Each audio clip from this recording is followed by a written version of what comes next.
الملك بلو تيتر تاع الخديوي كانوا يعيطوا له الباشا محمد سعيد.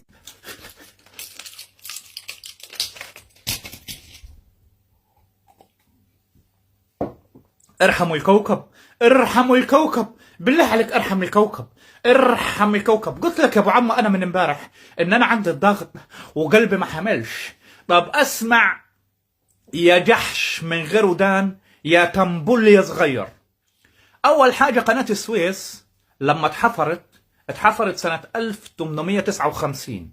يعني في الوقت ده يا ابو عمو لا كانت اتاسست الجزائر ولا حد كان يسمع عنها في طبق اليوم. ده رقم واحد. رقم اثنين يا ابو عمو، اللي استشار بقناة السويس دي كان مهندس فرنسي اسمه ديليسيبس، مش الامير عبد القادر.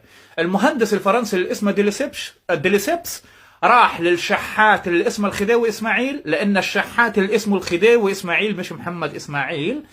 ده هو اللي وقع مصر في الديون واللي اقرضها واللي سلمها للفرنسيس وسلمها للبريطان وخلاها محتلة ومستعمرة بريطانية. وبناء على القروض اللي بيجيبها ديليسيبس دي للشحات اللي اسمها الخديوي اسماعيل، زين، هتتحفر قناة السويس. واتحفرت قناة السويس بكتاف المصريين بالسخرة، يعني استعبد الشعب المصري بالسخرة، مش الشعب المصري كان رافض قناة السويس، ده استعبدهم الخديوي اسماعيل وخلاهم يحفروها بالسخرة يا جحش يا صغير.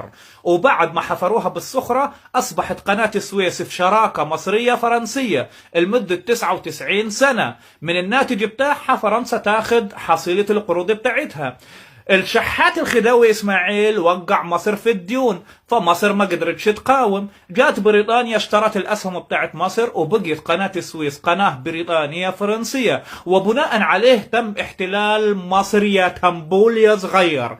دلوقتي اللي انا عاوز نفهمه، انت هتورط سيدي عبد القادر رحمة الله عليه في المصيبة دي، ولا عاوز تثبت ان الجزائر اصلا ولاية فرنسية من وقت الديون دي؟ فهمني حاجة من الاثنين، ايه اللي انت عاوز توصله يا بهيمة يا طرعة مفهومتي؟